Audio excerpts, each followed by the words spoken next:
Bueno, la economía durante el gobierno, voy a hablar sobre la economía durante el gobierno de Perón, las políticas económicas que este llevó a cabo. Bueno, la introducción al peronismo. ¿Quién era Juan Domingo Perón? Juan Domingo Perón nació en Buenos Aires, Argentina, en el año 1895. Se mudó con su familia a la Patagonia en el 1904. Sus padres decidieron enviarlo a Buenos Aires para que éste complete sus estudios formales e ingrese a la universidad, seguramente. Y en 1911 él ingresó al Colegio Militar de la Nación Argentina, egresando en el 1913 con el grado de subteniente en subteniente. Luego en 1924 fue nombrado capitán del ejército argentino. En 1930 él participó del golpe de Uriburu al presidente Hipólito Yrigoyen.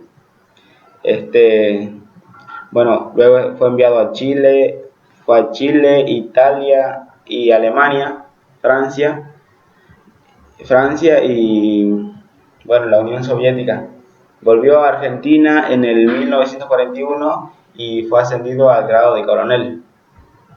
En 1943, bueno, Juan Domingo Perón participó de la llamada Revolución del 43, un movimiento militar que derrocó al presidente de turno en ese momento, en ese entonces, presidente Ramón Castillo, y luego Perón fue nombrado titular del Departamento de Trabajo y de la Secretaría de Previsión por el nuevo gobierno militar, que fue desde, bueno, desde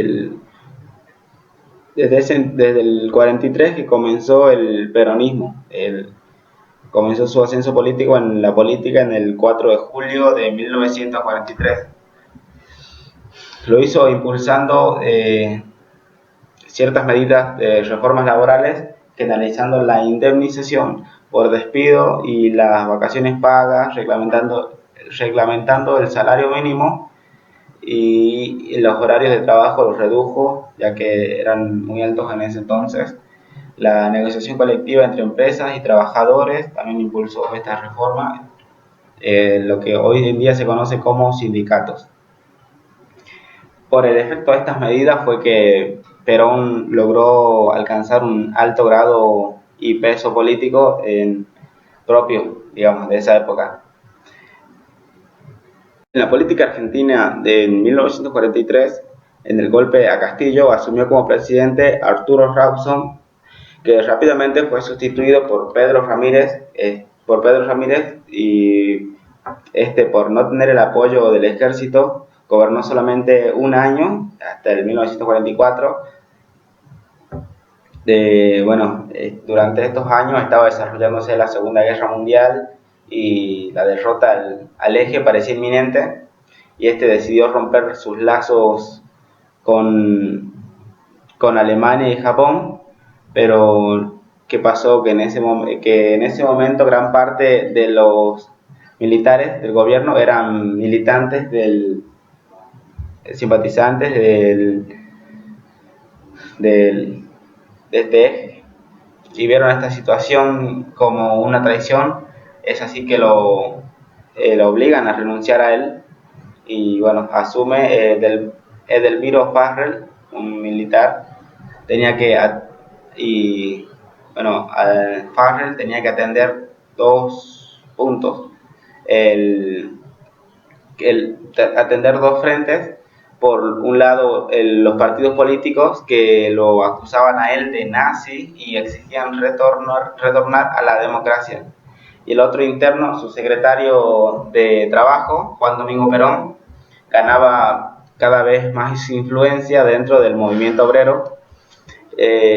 La respuesta a esto, Farrell decide volver a declarar la guerra al eje, desplazar a Perón de su puesto de trabajo, meterlo preso, ya que había muchas situaciones que no le parecían correctas, o por lo menos se dio cuenta que estaba actuando en contra, y ante esta situación muchas de las organizaciones que Perón formó, obreras más que nada, marcharon el 17 de octubre de 1945 a la Plaza de Mayo para pedir la presencia y la liberación del coronel Juan Domingo Perón.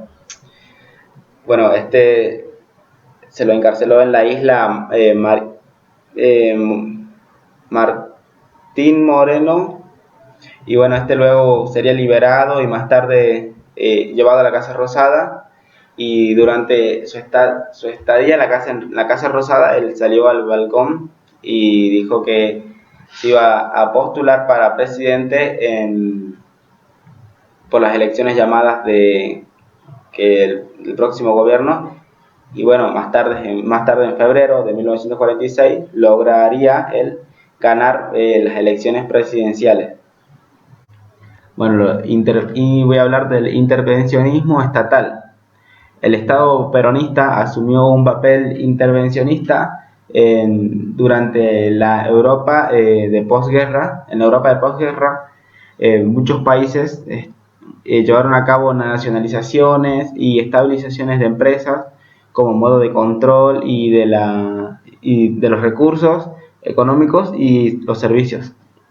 Bueno, en Argentina, algunas medidas tomadas por los gobiernos conservadores de la década de 1930 fueron antecedentes de la intervención estatal, como la creación del Banco Central y las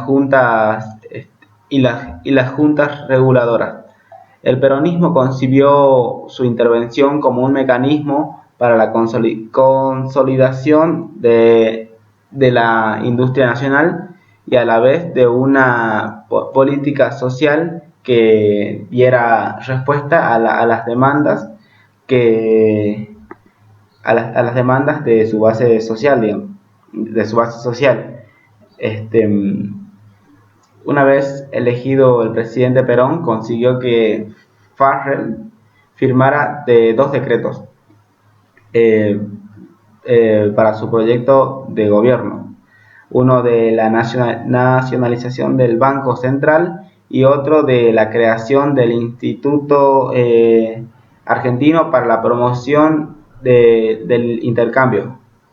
Durante el primer gobierno de Perón, el Estado Nacional adquirió las principales empresas de servicios públicos que estaban en manos de capitales extranjeros.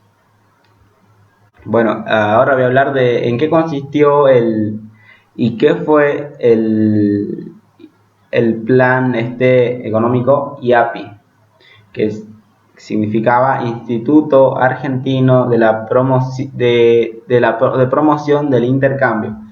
Fue creado bajo la presidencia de Edelmiro Farrell, pero tuvo su desarrollo como plan y vigencia central durante el gobierno del general Juan Domingo Perón. Funcionó bajo la órbita del Banco Central de la República Argentina. Su director fue Miguel Miranda, que además era presidente del BCRA, el Banco Central del Banco. A través de este instituto, el Estado intervino directamente y monopólicamente en todas las transacciones comerciales internacionales. Era un organismo que intervenía en el comercio exterior, fijaba los precios y comparaba el total de la producción para venderla en el mercado externo. Básicamente el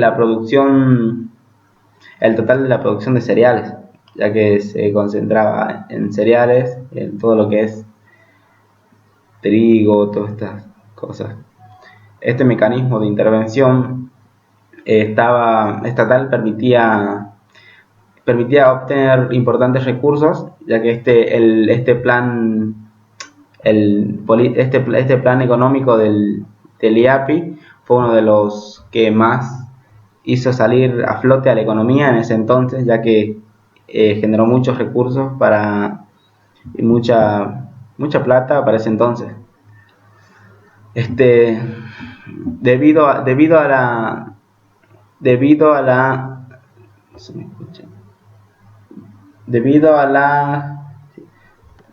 la diferencia que se generaba entre los precios pagados por los productores, eh, por los precios pagados por los productores locales y los precios internacionales, estos ingresos eran asignados al desarrollo industrial y a las políticas sociales.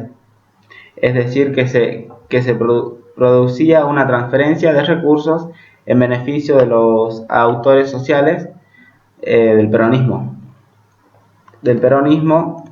de la burguesía industrial y la clase obrera. ¿Cómo se producía este beneficio? De manera que se vendía el gobierno fijaba un precio, los productores vendían su trigo a 100 pesos, por ejemplo, el gobierno vendía al exterior a precio 400 pesos y lo que restaba de ese producto lo vendía mucho más barato en el mercado interno a 80 pesos, algo así, mucho más barato que lo que ellos lo compraban. Existieron dos motivos para mantener esta política. Las ganancias del IAPI sirvieron para sostener el aumento en el gasto público. También la intervención del IAPI desligó la evolución de los precios internos de los alimentos del crecimiento de los mismos. En el mercado, de no haber ocurrido esto, los salarios reales podrían haber caído y por el encarecimiento de estos productos básicos que se encontraban en aumento, digamos, el gasto público, y esto hacía que estos productos aumenten. O bien de haberse compensado este aumento, pero con un crecimiento salarial que se había visto afectado de esta manera, se había afectado la rentabilidad industrial. Otras razones que no son tan importantes, pero fueron importantes, fue el comercio de la posguerra, era bilateral en todo el mundo. No había precio al que atenerse en las ventas al exterior, ya que como no había ventas, nadie fijaba un precio estable, digamos. El IAPI podía de esta manera obtener mejores precios que los que se habían conseguido. Después la situación de posguerra obligó a vender a forma de crédito, y el IAPI, siendo estatal, podría soportar mayor riesgo y plazos. Después otra medida, fue el productor agrícola también estaba menos expuesto a las fluctuaciones de precios de sus productos. Por lo tanto, no tenía que tener tanta interacción, más que nada con el Estado y no con el comprador, el extranjero al que se le exportaba. Las políticas del IAPI de esta manera resultaron adversas para los propios rurales. Los aumentos salariales en la industria se habrían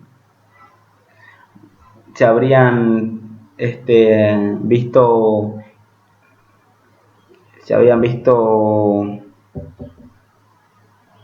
afectadas, digamos, de alguna manera en los costos de los productores, ya que debían aumentar los salarios de los peones para evitar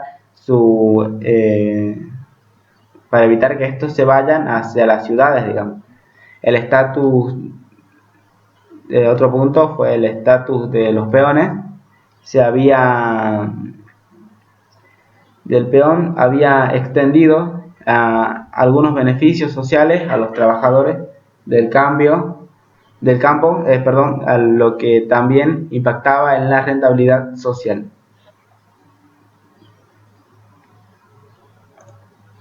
El primer plan quinquenal.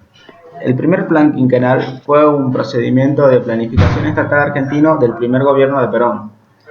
A principios del segundo semestre de 1946, la Secretaría Técnica de la Presidencia comenzó a preparar un pacto de gobierno para el periodo comprendido por los años 1946 y 1952.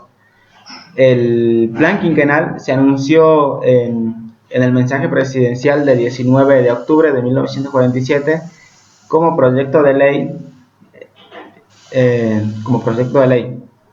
El plan quinquenal planteaba la necesidad de rever y codificar en un solo cuerpo el conjunto de medidas que afectaban la exportación y la importación, reglamentando la tipificación, el envase y la certificación de la calidad de los productos exportables y estableciendo un régimen aduanero ajustado a las necesidades de ese momento. Esto diversificaba la industria, formando nuevas zonas de productividad, reemplazándolas adecuadamente en función de las fuentes de energía naturales, las vías de comunicaciones, los medios de transportes y los medios de consumidores se establecen, y de inversión necesaria para asegurar un suministro adecuado de materia prima y combustibles y equipos mecánicos para desarrollar racionalmente la industria y la agricultura del país. El gobierno peronista básicamente llevó una política de intervencionismo durante este plan. Su proyecto se orientaba a profundizar la industrialización por sustitución de importaciones iniciadas en la década anterior, basada en la producción del mercado interno. Para que este fuera posible era necesario aumentar el consumo de la población, lo que requería una redistribución del ingreso nacional en favor de los sectores populares. Lo que este plan básicamente hacía era a los productos que venían del exterior, los productos exportados, les ponía un impuesto bastante alto, lo cual era casi imposible de pagar o no para todos, y a los productos nacionales. De esta manera impulsaba la compra de productos nacionales, ya que los productos de otro lado eran más caros.